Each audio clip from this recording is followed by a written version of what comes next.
high-speed rail number 2, something that increasingly seems like a pipe dream rather than a reality. What is HS2 for those that don't know? Well, I'll tell you. HS2 is a project to bring high-speed rail from London to Manchester. Now, initially it was Leeds, but that was scrapped, so that's a good start. Essentially, it's a project that seeks to level the north. It feels like we've heard about HS2 forever. It was first proposed in 2010 by Gordon Brown, and then the Tories took it on. But its actions on it, or the actions, are incredibly slow, unpredictable, and it might not even be finished. Rishi Sunak was asked about HS2, and it was reported that he refused to answer the question 12 times.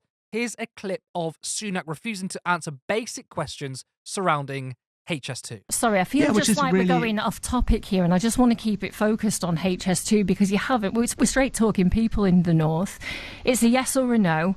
Are you scrapping the HS2 line between Birmingham and Manchester? Well, I think what people also should know, because I know there's a lot of focus on this one thing, but actually, what are the journeys that people use most in Greater Manchester or across the north? It's in their cars right now, getting to work, taking their kids to school, making sure that the roads are free of potholes. That's probably priority number one that people raise with me. We're not talking about potholes. The main story right now across the country is people want to know about the future of HS2, and still now, you can't give me a yes or a no, and you're the man in control. You have the keys. You can tell us now if that's happening. But Anna, my point to you is the vast majority of the journeys that people make are in their cars, making sure that we make sure our roads are well maintained. But we're talking about trains, we're not talking about cars. We're talking about trains, not cars. Precisely. I know potholes are important, but to say we can't confirm the future of HS2 because our priority is on potholes is just an absolute cop-out. This country needs high-quality public transport, especially ones that improve links to the north. So what the hell is going on? There are growing fears that the ongoing uncertainty is causing investors to pull out of the UK after the Independent first revealed plans by Mr. Sunak and Chancellor Jeremy Hunt to scale back the high-speed rail line. Specifically, the scaling back is on phase 2. So HS2 has different phases, which are phase 1, London to West Midlands, phase 2A, West Midlands to Crewe, phase 2B, Western Leg, Crewe to Manchester. The whole point of HS2 was largely for the north.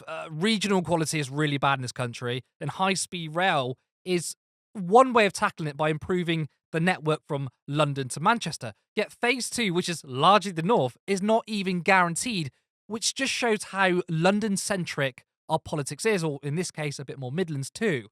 But London takes so much of a priority that even with a really expensive project like HS2, it might not even reach Manchester. So the reason why the completion of HS2 is uncertain is due to costs. Initially, phase 1 of the project was estimated to be around 22 billion, but so far the cost has skyrocketed to 50 billion, which is the total budget of the entire network. Reports also suggest that it's now going to cost over 100 billion, which is double the initial projection.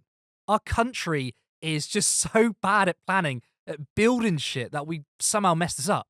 Now, the rail spans 330 miles in total once completed, and so far we've built around 140 miles.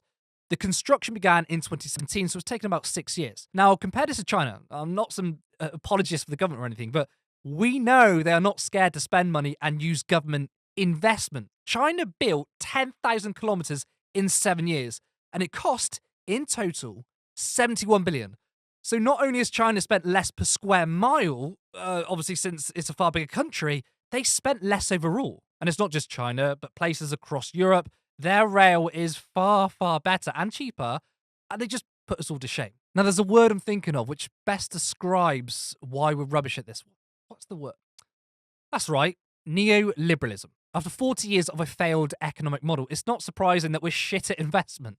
If it wasn't for our neoliberal economy, we'd have the best network in the world and it would have been completed. So why has the cost skyrocketed? The government claims it's largely down to inflation, which is laughable because we've been hit with inflation just over the last couple of years. But when phase 1 of HS2 doubled in terms of the cost, that was back in 2015. So what's the actual reason? That's right, you've already guessed it. Privatisation. So we all know how privatisation is a scam. It's moving public money into private hands, a tool for the very richest to loot our country. But another reason is the bureaucracy of privatisation. It's just so inefficient. Having different contracts on different parts of infrastructure, you've got too many hands in there, and there's no sort of overarching simplified body. When you have a natural monopoly, the best way to run it is through the government. The fragmentation of the project has contributed massively to the costs. With HS2 specifically, it's not that it's just privatized, it's the fact that the government has decided not to just use a handful of contractors to build HS2, but rather they've handed out contracts to loads of different firms, some big, some small. That bureaucracy makes it expensive. We've so far spent £280 million on so called experts and consultants, something that doesn't really seem worth the cost to me.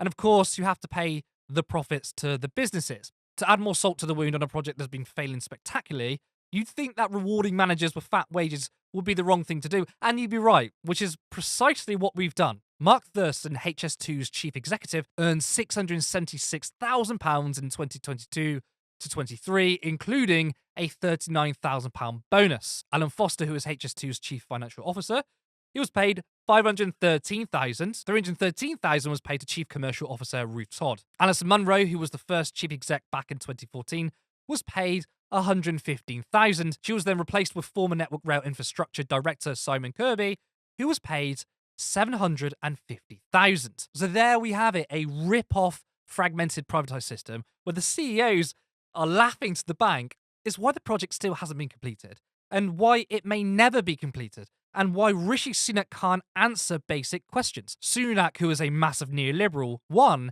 doesn't want to admit that the Tories have spectacularly mismanaged the project, but two, definitely doesn't want to say that privatisation is a complete and utter failure. So much for levelling up the North.